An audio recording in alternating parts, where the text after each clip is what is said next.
আসসালামু আলাইকুম। বর্ণমালা আদর্শ উচ্চ বিদ্যালয় কলেজের পক্ষ থেকে অনলাইন ক্লাসে তোমাদের স্বাগতম। আমি আজকে একাদশ শ্রেণী কৃষি শিক্ষা প্রথম পত্রের প্রথম অধ্যায় দ্বিতীয় পরিচ্ছেদ পড়াবো। আজকে বিষয় হচ্ছে কৃষি তথ্য ও সেবা প্রাপ্তির স্থান উৎস। আমরা কৃষি কাজ করতে গেলে অবশ্যই তথ্য এবং সেবা কোথা থেকে পাওয়া যায়। তথ্য মানে হচ্ছে জানা, এবং সেবাসমূহ যেমন হচ্ছে সার, বীজ, সেচ, কীটনাশক, এই উপকরণগুলো, খাদ্য, এগুলো কোথা থেকে পাওয়া যায় সেটাকে আমরা বলি সেবা প্রাপ্তির স্থান।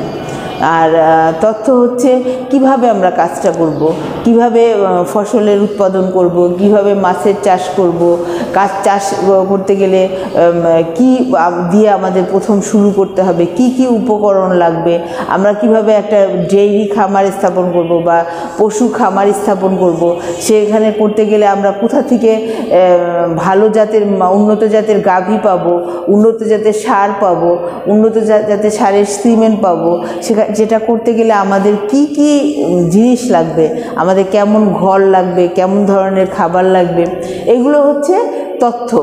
আর এবং তাদের কি কি ধরনের রোগ হতে পারে, রোগ প্রতিরোধ করার জন্য কি কি কাজ করা যেতে পারে, এই সমস্ত জিনিস হচ্ছে তথ্য। আমরা ফসলের ক্ষেত্রেও সেটা, আমরা কি ফসল চাষ করব, কোথায় চাষ করব, কোন মাটিতে চাষ করব, কোন মাটিতে কোন ফসল হয়, কোন সময়ে কোন ফসল হয়, আবার কোন ধরনের জমিতে আমরা মাছের চাষের ক্ষেত্রে আমরা কেমন মাছ চাষ করব, কোন মাছ চাষ করলে উৎপাদন বেশি হয়, কখন কোন মাছের বীজ পোনা পুকুরে ছাড়তে হয়, পুকুর কিভাবে তৈরি করতে হয়, তারপরে মাছের কি ধরনের রোগ হতে পারে, রোগ হলে পরে কি কি রেমিডিজ আমরা নিতে পারি বা কি কি আমরা তাদেরকে ওষুধ দিতে পারি, সেইগুলো হচ্ছে তথ্য। আর যদি আমরা সেবার কথা বলি, সেবা বলতে আমরা ফসলের ক্ষেত্রে আমরা সার কোথায় পাবো, সেচের উপকরণ কোথায় পাবো, সেচের পানি কোথায় ভালো পাবো, আমরা পাম্প, সেচের উপকরণ বলতে আমরা পাম্প, তারপরে পানির লাইন, এগুলো কোথায় পাবো, আমরা বীজ কোথায় পাবো, তারপরে চাষ করার উপকরণ যেমন পাওয়ার টিলার, ট্রাক্টর, এগুলো কোথায় পাবো, আমরা কোথায়, আবার মাছ চাষের ক্ষেত্রে আমরা ওষুধ, মাছের বীজ বা পোনা কোথায় পাবো, কোথায় ভালো জাতের মাছের পোনা পাওয়া যায়, কোথায় আমরা মাছের খাবার পাবো, কোথায় আমরা মাছের ওষুধ পাওয়া যায়, এটা মাছ চাষের ক্ষেত্রে। আবার আমরা যদি ডেইরি ক্ষেত্রে বা পশুপালনের ক্ষেত্রে সেক্ষেত্রেও আমরা কিভাবে পশুর খাদ্য পাবো, খাদ্য তৈরি করা যায়, কিভাবে খাবার সংগ্রহ করা যায়, কি কি খাবার তাকে কখন কখন খাবার দিতে হবে, এবং কি কি ওষুধ দিতে হবে, কোন সমস্যায় কোন ওষুধ দিতে হবে, কোথায় পাওয়া যাবে, কোন ইনজেকশন দিতে হবে, এগুলো হচ্ছে সেবা। আবার আমরা যদি পোলট্রির ক্ষেত্রে বলি, পোলট্রির ক্ষেত্রেও সেই একই। পোলট্রির ক্ষেত্রে আমরা পোলট্রি খাবার কোথায় পাবো, পোলট্রির টিকা কোথায় পাবো, পোলট্রির ভালো বাচ্চা কোথায় পাওয়া যায়, সেগুলো হচ্ছে সেবা প্রাপ্তির স্থান। তো আমরা কি তথ্য সেবা প্রাপ্তির উৎস হিসেবে কতগুলো আমরা পয়েন্ট এখানে বলি।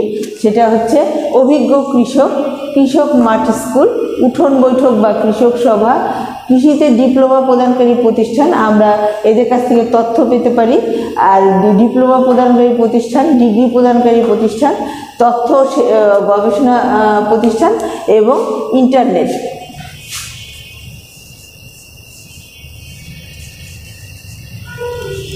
এখন কিন্তু ইন্টারনেট থেকেও অনেক তথ্য পাওয়া যেতে পারে।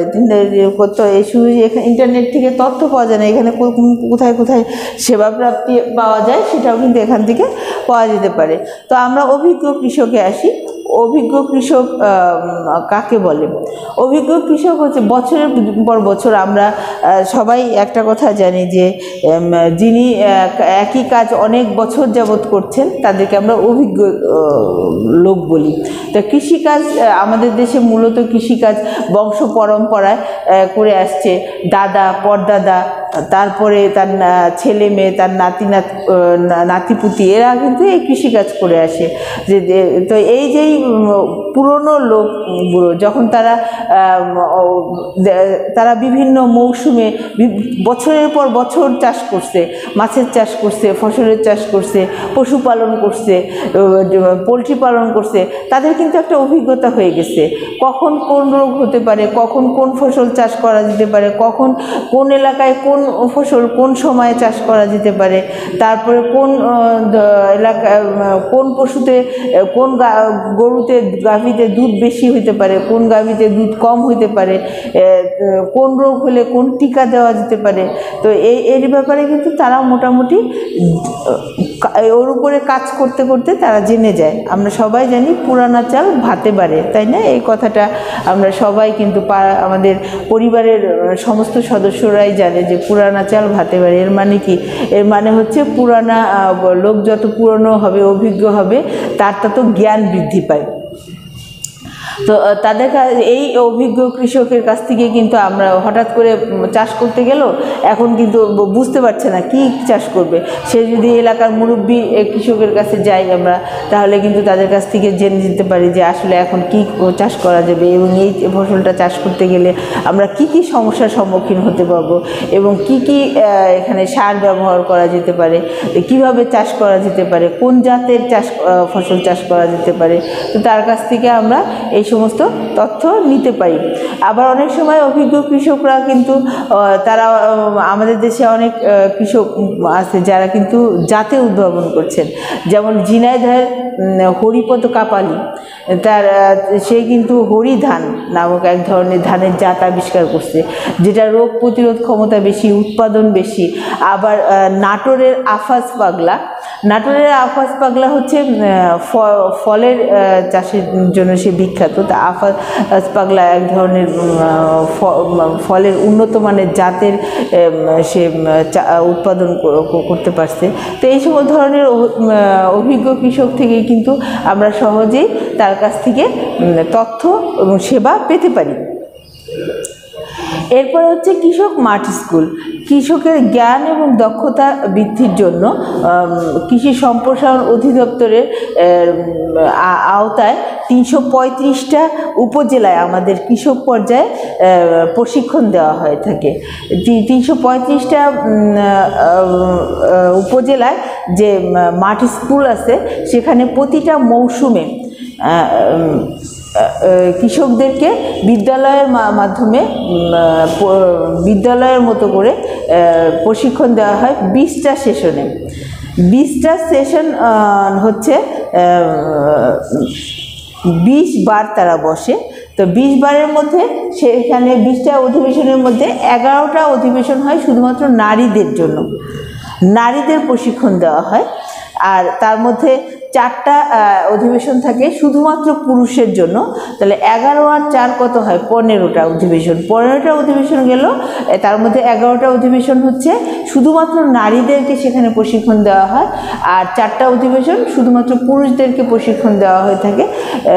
আর হচ্ছে 5টা থাকে, বাকি 5টা অধিবেশন এখানে নারী পুরুষ সমন্বয়ে একত্রিতভাবে এখানে প্রশিক্ষণ দেওয়া হয়ে থাকে। এখানে প্রতিটা অধিবেশনে 50 থেকে 60 জন কৃষক বা কৃষান্বির উপস্থিতি থাকে। এটা কৃষি সম্প্রসারণ বা ইউনিয়ন উপজেলা পরিষদে অথবা ইউনিয়ন পরিষদের অফিসে কক্ষে এখানে অধিবেশনগুলো হয়। প্রতিটা সেশন বা প্রতিটা অধিবেশন 3 থেকে 4 ঘন্টা ব্যাপী হয়, প্রশিক্ষণটা হয়। এখানে হাতে কলমে শেখানো হয় কৃষকদেরকে নিজেদেরকে উদ্ভাবনী কিভাবে নতুন জাতের উদ্ভাবন করা যায়, কিভাবে তারা নতুন ভাবে চাষ করতে পারে, উদ্বুদ্ধ করা যেটা সেটা করানো হয়। তো এখানে নারীদেরকে 11টা সেশন দেওয়া হয়। এর কারণ হচ্ছে আগে আমাদের দেশে কিন্তু নারীরা কৃষিকাজে এতভাবে আগায় আসেনি, যে এখন যেমন অনেক নারী আগায় আসছে। আর পুরুষেরা তো বংশ পরম্পরায় বা যুগ যুগ ধরে পুরুষ কৃষকরা কাজ করে আসছে মাঠে, তুলনামূলকভাবে নারীরা কম কাজ করত। এখন নারীরাও যেহেতু আগায় আসছে, নারীদেরকে একটু জানা, যেহেতু তাদের অভিজ্ঞতা কম, এ কারণে নারীদেরকে বেশি সেশনে বা বেশি সংখ্যক অধিবেশনে তাদেরকে ট্রেনিং দেওয়া হয়। আর পুরুষদের তুলনামূলকভাবে কম অধিবেশনে ট্রেনিং দেওয়া হয়। এবং এইখানে প্রতিটা অধিবেশনে অবশ্যই কৃষি সম্প্রসারণ অধিদপ্তর থেকে 3 জন করে কর্মকর্তা থাকবে। 3 জন কর্মকর্তা থাকবেন, অবশ্যই 3 জন কর্মকর্তা এই প্রশিক্ষণে অংশগ্রহণ করবে। অভিজ্ঞ কৃষক থাকে সেখানে, 3 জন কর্মকর্তা থাকে, এবং এরা কৃষকদের মধ্যে লিডার তৈরি করে দেয়, যে তারাও এটা কিন্তু পরিচালনা করে। এরপরে আসে কৃষক সভা বা উঠোন বৈঠক। কৃষক সভা বা উঠোন বৈঠক হচ্ছে কৃষকদের প্রতিটা মৌসুমে কৃষকদের একটা ফসল চাষের পূর্বে বা পশুপালন, মাছ চাষ বা পোলট্রি পালনের পূর্বে কৃষকদেরকে যে প্রশিক্ষণ দেওয়া হয় বা শেখানো হয়, সেটাকে কৃষক সভা বলা হয়। কৃষক সভা 50 থেকে 60 জন, 30 থেকে 50 থেকে 60 জন যখন হয়, যখন উপজেলা কৃষি অফিসে এই বৈঠকটা হয়, তখন তাকে বলা হয় কৃষক সভা। আর যখন হচ্ছে কৃষকের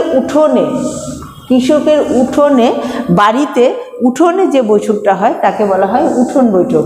উঠোন বৈঠকে কিন্তু কৃষক কিষানি থাকে 25 থেকে 30 জন। আর কৃষক সভা এটা বড় জায়গা, যেহেতু এখানে 50 থেকে 60 জন কৃষক কিষানি উপস্থিত থাকে। এবং এখানে কৃষকরা একসাথে বসে তারা একে অপরের তথ্য আদান প্রদান করে, লেনদেন করে, এবং তারা কিভাবে চাষ করবে, কিভাবে পালন করবে, বা কিভাবে কৃষিকাজ শুরু করবে, শুরুতে কী জাতের ফসল লাগাবে, কী জাতের পোলট্রি পালন করবে, কী জাতের মাছ চাষ করবে, কী ধরনের মাছ চাষ করবে, সে ব্যাপারে এরা কিন্তু এখানে আলোচনা করে থাকে। এরপরে হচ্ছে ডিপ্লোমা প্রদানকারী প্রতিষ্ঠান। কৃষিতে ডিপ্লোমা প্রদানকারী প্রতিষ্ঠান সরকারি আছে 16টা প্রতিষ্ঠান, আর বেসরকারি আছে শতাধিক। ডিপ্লোমা বা সার্টিফিকেট প্রদানকারী প্রতিষ্ঠান 4 বছর মেয়াদি। এখানে কৃষির উপরে 4 বছর মেয়াদি ডিপ্লোমা বা সার্টিফিকেট প্রদান করা হয় এসএসসি পাস করার পরে। এসএসসি পাস করার পরে, তোমরা এইচএসসি না, কিন্তু এসএসসি পাস করার পরে এই ডিপ্লোমা প্রদানকারী প্রতিষ্ঠানে ভর্তি হওয়ার সুযোগ পাওয়া যায়। এখান থেকে 4 বছর মেয়াদি একটা ডিপ্লোমা বা সার্টিফিকেট সংগ্রহ, লেখাপড়া করে তারা একটা সার্টিফিকেট পেতে পারে বা ডিপ্লোমা সার্টিফিকেট পেতে পারে, এবং এরপরে তারা বিভিন্ন কৃষি সংক্রান্ত অফিস আদালতে মাঠ পর্যায়ে এরা চাকরি পেতে পারে। তো এখানে এটা যেমন এইটা আছে কতগুলা, বাংলাদেশে আছে 16টা এগ্রিকালচারাল কৃষি প্রশিক্ষণ ইনস্টিটিউট আছে সরকারি, আর বেসরকারি আছে প্রায় শতাধিক। এছাড়া পশু চিকিৎসা ইনস্টিটিউট, যেটাকে ভিটিআই, ভেটেরিনারি ট্রেনিং ইনস্টিটিউট, এটা আছে। একটা হচ্ছে ময়মনসিংহে, আর একটা হচ্ছে কুষ্টিয়ায়, আর একটা হচ্ছে পশু সম্পদ training institute LTI, livestock training institute, এটা গাইবান্ধা এবং সিলেটে। এইটা আছে 2টা। পশু সম্পদ ট্রেনিং ইনস্টিটিউট আছে 2টা, এবং পশু চিকিৎসা প্রশিক্ষণ ইনস্টিটিউট আছে 2টা করে। আর হচ্ছে এই পশু সম্পদ ট্রেনিং ইনস্টিটিউট, এটা একটা গাইবান্ধা আর একটা সিলেটে আছে। স্নাতক ডিগ্রি প্রদানকারী প্রতিষ্ঠান। স্নাতক মানে হচ্ছে আমরা যেটাকে বলি গ্রাজুয়েশন, ইংরেজিতে বলি। গ্রাজুয়েশন ডিগ্রি প্রদানকারী প্রতিষ্ঠান, এটা এখানে পড়তে গেলে ন্যূনতম এইচএসসি পাস হতে হয়।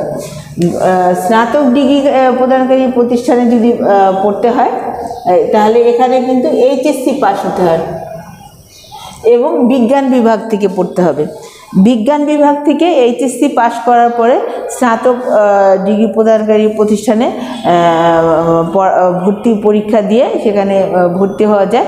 এটাও 4 বছর মেয়াদি। এটা আছে বাংলাদেশে 4টা আছে। একটা হচ্ছে বরিশাল সরকারি ভেটেরিনারি কলেজ, দিনাজপুর সরকারি ভেটেরিনারি কলেজ, ঝিনাইদহ সরকারি veterinary college, Sheikh Fazilatunnesa Mujib fisheries college, এটা জামালপুরে। বরিশাল সরকারি ভেটেরিনারি কলেজ, ভেটেরিনারি মানে হচ্ছে পশুর চিকিৎসা, সেখানে শুধুমাত্র পশু চিকিৎসার উপরে ডিগ্রি প্রদান করা হয়।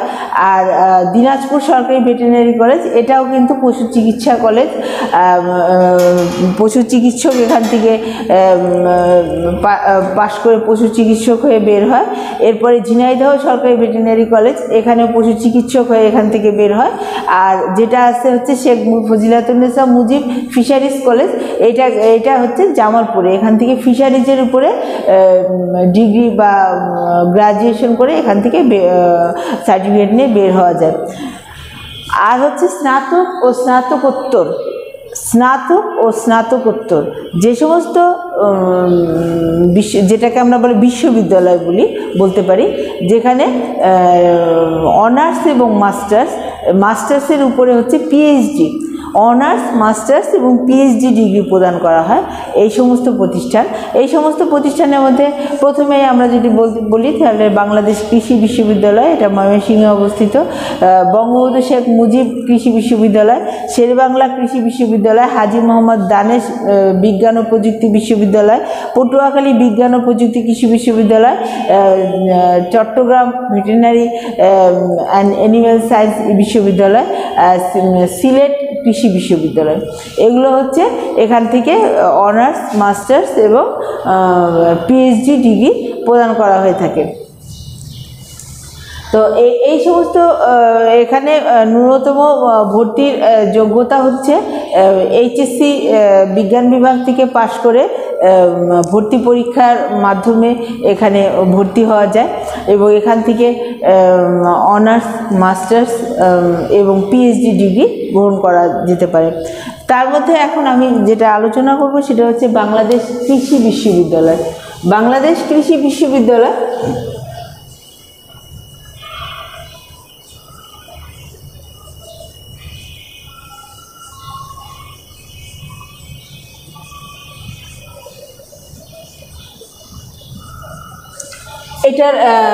এটা বাংলাদেশের প্রথম কৃষি বিশ্ববিদ্যালয়, যেটা 1961 সালে এর কার্যক্রম শুরু হয় তদানীন্তন পাকিস্তান আমলে।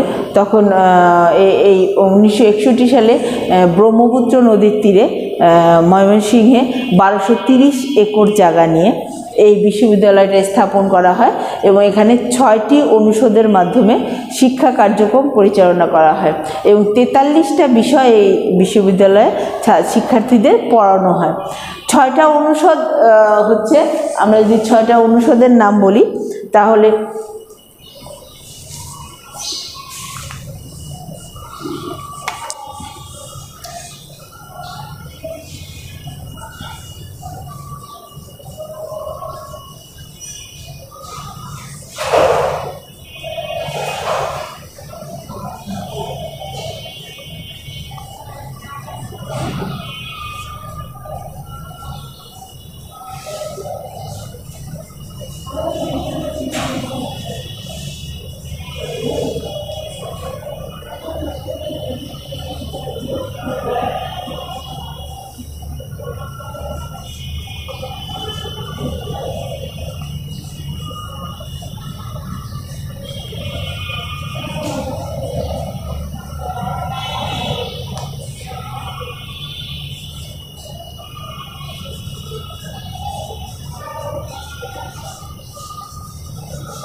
যে 6টা অনুষদ আছে তার মধ্যে কৃষি অনুষদ, ভেটেরিনারি কৃষি অনুষদ, কৃষির উপরে অনার্স মাস্টার্স এবং পিএইচডি ডিগ্রি প্রদান করা হয়ে থাকে। ভেটেরিনারি অনুষদ মানে হচ্ছে পশু চিকিৎসা বা পশু ডাক্তার, যে এখান থেকে পাশ করে পশু চিকিৎসক বা পশু ডাক্তার হয়ে বের হয়, এখানে অনার্স মাস্টার্স এবং পিএইচডি ডিগ্রি প্রদান করা হয়। মৎস্য বিজ্ঞান অনুষদ, মৎস্য বিজ্ঞান অনুষদ হচ্ছে ফিশারিজ অনুষদ, এখান থেকে অনার্স মাস্টার্স এবং পিএইচডি ডিগ্রি গ্রহণ করা যায়। গ্রামীণ অর্থনীতি ও সমাজবিজ্ঞান অনুষদ, এগ্রিকালচারাল ইকোনমিক্স, এগ্রিকালচারে কৃষিতে যে উৎপাদন হয় সেই উৎপাদনের কিভাবে অর্থনৈতিকভাবে এটা বাজারজাতকরণ, অর্থনৈতিক উন্নয়ন, বাজারজাতকরণ, সংরক্ষণ কিভাবে করা যায় সেটার উপরে এখানে অনার্স মাস্টার্স এবং পিএইচডি ডিগ্রি প্রদান করা হয়ে থাকে। কৃষি প্রকৌশল বা যন্ত্রকৌশল অনুষদ, কৃষি কাজ করতে গেলে যে সমস্ত কারিগরি যন্ত্রপাতির দরকার হয়ে থাকে বা যে সমস্ত কারিগরি উপকরণের দরকার হয়ে থাকে সেটার উপরে এখানে অনার্স মাস্টার্স এবং পিএইচডি ডিগ্রি প্রদান করা হয়ে থাকে এবং এখান থেকে কিন্তু সেটা উৎপাদনও করা হয়ে থাকে। পশুপালন অনুষদ বা পশুপালন অনুষদে হচ্ছে পশু পাখি আমরা কিভাবে পালন করব, তাদের উৎপাদন বৃদ্ধি করা যাবে, তাদের উন্নয়ন করা যাবে, কিভাবে তাদের প্রাথমিক চিকিৎসা প্রদান করা যাবে, তার উপরে এখানে ডিগ্রি প্রদান করা পড়ানো হয় এবং অনার্স মাস্টার্স এবং পিএইচডি ডিগ্রি প্রদান করা হয়ে থাকে। এছাড়া আমাদের দেশে কিছু ট্রেনিং ইনস্টিটিউট, আমাদের দেশে কিছু গবেষণা প্রতিষ্ঠান আছে, যেমন বাংলাদেশ রাইস রিসার্চ ইনস্টিটিউট, যেটাকে আমরা সংক্ষেপে বলি ব্রি, এটা গাজীপুরে অবস্থিত। Bangladesh agricultural research institute BARI, এটাকে আমরা সংক্ষেপে বলি বারি, এটা গাজীপুরে অবস্থিত। বাংলাদেশ পাট গবেষণা ইনস্টিটিউট বাংলাদেশ,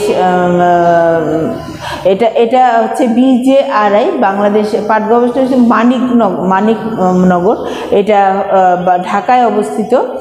আর এছাড়া আছে গম গবেষণা ইনস্টিটিউট, সুগারকেন ইক্ষু গবেষণা ইনস্টিটিউট বা মৃত্তিকা সম্পদ উন্নয়ন ও গবেষণা ইনস্টিটিউট, এটা SRDI মৃত্তিকা সম্পদ গবেষণা উন্নয়ন ইনস্টিটিউট, এটা হচ্ছে ফার্মগেট বা খামারবাড়িতে অবস্থিত। বাংলাদেশ আণবিক কৃষি গবেষণা ইনস্টিটিউট BINA, এটা ময়মনসিংহে অবস্থিত। বাংলাদেশ চা গবেষণা ইনস্টিটিউট BTRI, এটা হচ্ছে সিলেট মৌলভীবাজারে অবস্থিত। এরকম আমাদের দেশে অনেক গবেষণা প্রতিষ্ঠান আছে যেখান থেকে কৃষির উপরে বিভিন্ন ফসল উৎপাদন, মাছ চাষ, যেমন veterinary livestock research institute BLRI, Bangladesh livestock research institute, এটা আছে হচ্ছে সাভারে। এবং বাংলাদেশ ফিশারিজ রিসার্চ ইনস্টিটিউট, এটা আছে হচ্ছে ময়মনসিংহে। এরকম আমাদের দেশে সমস্ত উৎপাদিত কৃষিজাত উৎপাদিত পণ্যের গবেষণা প্রতিষ্ঠান রয়েছে, যেখান থেকে কৃষি